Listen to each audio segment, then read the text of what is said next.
Hey, what's up guys? Scyph here with some more PvP commentary. This is my bounty hunter.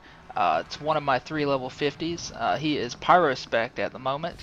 I also have a commando, which is also assault spec, which is very similar, as a lot of you have seen the other video. I do have a marauder also, but this is by far my favorite class, especially bounty hunter, just mercenary in general.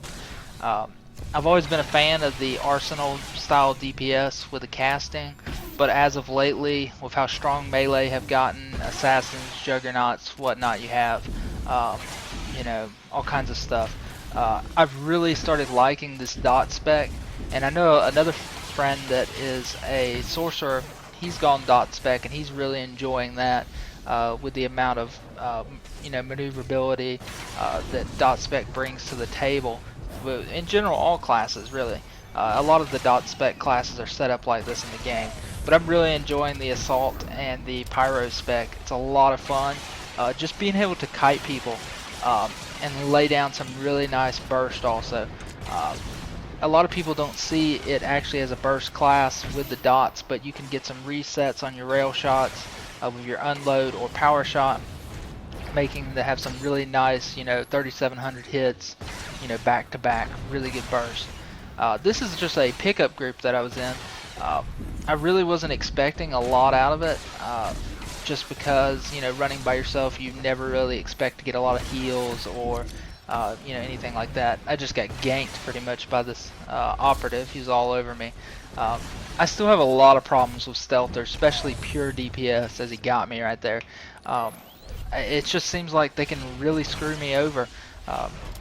The dot spec does, you know, give you a lot more movement and a lot better versus them, because you're not just standing there eating it trying to cast to someone stabbing you in the back. But it's you're still at kind of a disadvantage, someone popping out and blowing you up, especially bounty hunters at the moment, how weak we are as far as survivability. But in general, this spec is really strong versus melee, other than, you know, occasional burst stealth DPS. It's really, you're really able to kite a lot better than you would as an arsenal or a you know, gunnery. I play both, so I refer to them a lot of times, both of them at the same time, because they're basically mirrors. But you know, you can really, with these two specs, the assault and the pyro, you can really kite because of your dot cylinder, putting the extra snare on the target, making it a lot more fun to play. I was running the arsenal spec for a while and really just kept getting screwed over with the casting. I mean, you can still do it and do mega damage if you have a healer and some tanks. It can still be top damage, but for solo play, I really enjoy dot spec. And if any of you guys, you know, have a sorcerer or a bounty hunter, definitely recommend running dot spec. It's way better for, you know, one-on-one survivability, and if you're playing by yourself. I just take one for the team right here. I really wanted to stop that door from, you know, them arming that door, but I think I'm fixing to eat it. Got a marauder all over me, just crushing me. Like I said, you know, it's better, you know, I do find more in a one-on-one situation versus Marauder now running this dot spec, because I can snare them, but still, you know, I still get creamed by them as they get a few, you know, attacks chained off. A lot of people are calling it a flavor of the month, Marauders this, Marauder that, you know, Pyrotech. There's always going to be a top dog in PvP, and really you just got to adapt to it and live with not being that. You know, Mercenary was really strong in the last patch, so was Sorcerer, but then they kind of nerfed them back, toned them back, and now you have new guys rising to the top. But basically, what I've done is switch to this dot spec to kind of counter that and make it as even playing field as I can. I can't make it, you know, 100% even, because they are stronger than us. But you know, I can definitely go in the right direction using this dot spec, not standing there being a sitting duck, you know, just waiting to get blown up while you're casting, and running this dot spec. Man, we made a really good hold right here, you know, stopping them from getting the bridges. Normally you don't see a team really try this hard, but their team was fired up. We did not want them to get this bridge. We had a few pocket healers there. I'm getting a few heals. But as you can see, you can still get some nice burst off of this dot spec, and I really find, you know, adapting towards the dot spec has really improved my overall gameplay. I'm enjoying the game a lot better than if I was just sitting back casting. I mean, you get those mega hits, you know, sitting back casting, but sometimes you just get freaking just annihilated. You just get slapped in the face, kicked in the kidney, and just blown back, and just get screwed over. Especially with pyrotech, you know, pyrotech, power techs, and marauders and classes like that. So I really would recommend anybody trying anything different. Just always keep your mind open, because you know these classes may be really strong, but you can adjust how you play to counter it, so it's not so bad. I'm not saying they're not overpowered, but yeah. I don't know what this guy was doing. I'm not sure if he got stuck there, or he was just chilling, you know, pillar humping. You know, I don't know what he was doing. He was trying to cast while he was falling. I believe he was stuck, but he still got a good kick out of that, killing him. And we're still holding here. I mean, this is crazy that it lasted this long on this bridge. Normally you don't have a team that is wanting to hold out this long. And a lot of time I was over here on this side by myself. But I really didn't have a lot of company. Right here, started getting ganked on 3-on-1. I think I finally go down here. I've made sure I interrupted that guy one more time, just to save a few more seconds. That would have been awesome if we had held him there the entire rest of the game, but just didn't have the heals. Under a minute though, I was pretty sure they weren't going to get this last gate. Basically, that's what led to the victory in this map, though, is because of holding that bridge and the amount of time it took them to take that compared to what we do in our next assault. This guy right here is really good. He's in most war hero. I play with him a lot that I'm attacking. He hits really hard. He's a truck of a hitter. Juggernaut DPS.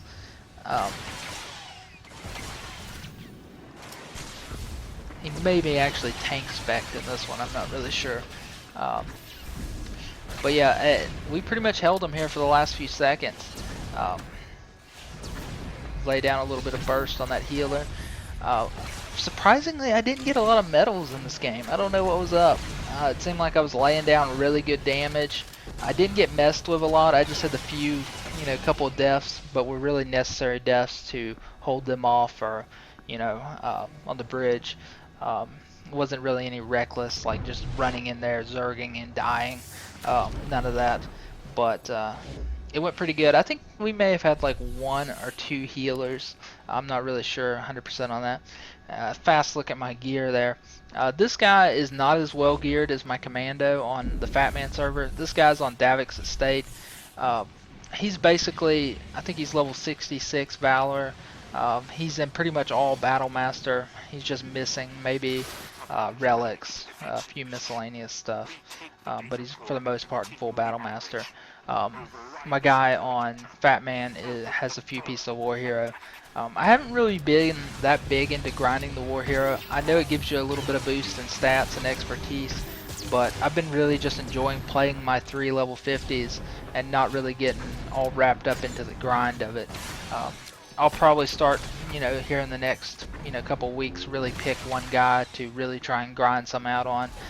It'll probably be the guy on Fat Man, just because that server's a lot more stable and can get a lot more queue times than Davix. I mean, sometimes I wait hours for queues on this server, and a lot of times I can't get the footage or gameplay I want because of it. But I still really enjoy, by far, just how bounty hunters set up and how they look and how they fire their rockets and stuff. It's by far a lot cooler than the commando for me. But this is not the flashiest spec, you know, running this pyro spec, but it gets the job done. It does a lot of damage. I've learned to kind of enjoy it. It's not as, you know, glamorous as the heat seekers, you know, flying everywhere, but you know, it still gets the job done. And it does have nice burst. A lot of people don't give it for what it is. It's not as bursty as the Power Tech running the same setup, because they can just spam a ability that has no cast and just burst. That's why they're OP, and they can just hit that rail shot. But it still has the potential to get some nice numbers off. And if they would, you know, really just, I really don't want them to nerf Power Tech or Marauder, I really think they should bring everybody else up to their par. The nerf bat, that's just old. A lot of games have been doing that. It just needs to stop, and they need to balance, bring everybody up to par, so that way you don't make anybody mad. And you know, it's minor tweaks is I think the way to go with this. But compared to other games, I don't think these guys are really OP. I've seen way worse. And like I was saying, you can adapt your skills and how you play with different talents to make them a lot less of a burden on you. And you know, adding dot specs, snares, different things like that, changing up your trees. You know, this game's very new. A lot of people haven't really seen the full potential of the classes and how the specs work. So keep your mind open when, you know, first thing you see is that guy's OP, or you say that guy's OP. You know, try and, you know, work out your class, you know, first. And that's what mainly I've done with most of my guys, respecking, you know, tinkering with all the boxes, and finally found this really nice setup with this class. I really thought we weren't going to get through this door. I was like panicking right now. I was like, man, we were running out of time. You know, we held them off for so long, and now we're going to fail, you know, on the first door. And I was really trying to pressure this operative a lot. He was just smoking people. The guy has to have a lot of war hero gear. And we finally got it. It was like, you know, awesome. You know, now we just got to get the next door in 4 minutes. But I really wasn't thinking about the time it took them to get the bridge, and that would be the determining factor. I really didn't know that at the time. But I actually ran out of expertise stems. A lot of times I have that in a macro that I use with my Razor Naga, and I have those in my relics on a macro, and I really didn't have any expertise stems, and I was really disappointed when I saw the damage at the end. If I just had that extra little boost, it would have made my numbers go up a lot better stats, a lot more medals. I really didn't have that high of medals for it seemed like how much damage I was able to lay down. Felt like I was just left alone a lot, and I still didn't, you know, put out the best damage I could, which not having those expertise stems really hurt. I really should have switched to a Ricotta stem when I didn't realize I had those, but it kind of just lapsed my mind to check that. A really cool thing a lot of people forget to do is, especially if you're a bounty hunter or commando, lay down that you know, that droid scan on the bridge so you don't get a blind blowback. That's a really good thing to do, and just keep that in mind. Next time you're on SWTOR, try it out and see how many people you catch in the open, and you could just throw a stun on them and then run up next to them and blow them off. It's epic when it works out that way. At this point, I really thought we had to have this door to win. I really didn't think there was any other way to win. I just didn't think about the timers and the new setup with 1.2, how they've kind of changed what determines you win, the win or lose factor, and you know how it quits now if a team gets to a certain point and the other team can't recover, you know, or you know, doesn't make you keep playing on after you've already won. So I really thought we had to get this door, but we really didn't have to. So yeah, like I was saying earlier, this class, you know, may not be the glamorous, you know, class ever, you know, with the special effects and the, you know, animations, but it definitely gets the job done. It does a lot of DPS, a lot of it's dots ticking, and you do get that burst, you know, 3,600 hits out of rail shots into a reset, which, you know, you can put down about 8k damage in a couple of seconds. It's not as potent, as I was saying, as the PowerTex version of the same spec, but it still gets the job done. And it's pretty even along all classes. There's not one class that really works fantastic on or better than the other, but I've definitely noticed it helped me survive a little bit longer versus melee just because of the snare in general. Now get this guy in a blowback right here. A lot of times this will backfire on you if you try this. You know, make sure the guy is not a, you know, has a blowback himself, because, you know, most people will think to their head, you know, I'm not going to run to the edge because, you know, he's going to do that. But especially if it's like a sorcerer or something, you know, they'll run right to you and blow you off. So it can really backfire you on you. Make sure you don't have a class that has a blowback. A melee it works great on. Um, if you're really worried about getting blown off, you can hide behind the pillar and kind of juke them out, run left.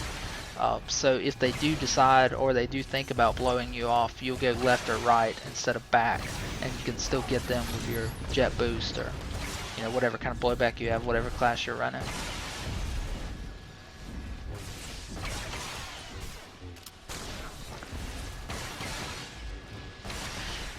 But yeah, a little disappointed with the numbers I got at this, just because, like I was saying, didn't have the expertise stems. I've done like 650 K on a Void Star before, and that's now like my new benchmark. I want to do better, but I didn't have my stems, and I don't know, I just didn't get the AoEs in my favor. That's why it ended up coming out a little bit lower than normal. See here the final scoreboard. I still have my armaments quest. I never deleted it. I'm still getting credit though for it. I wonder what the reward's going to be. As you can see right there, 490,000 damage basically. Really close to that 500,000. Just I needed like 2 more K, and I would hit 500,000, which is a very nice, respectable damage, especially for the dot spec. I was a ways ahead of second, so I guess it turned out pretty good for the overall game. Alright guys, that's going to do it for this episode of PvP commentary. I will talk to you guys later.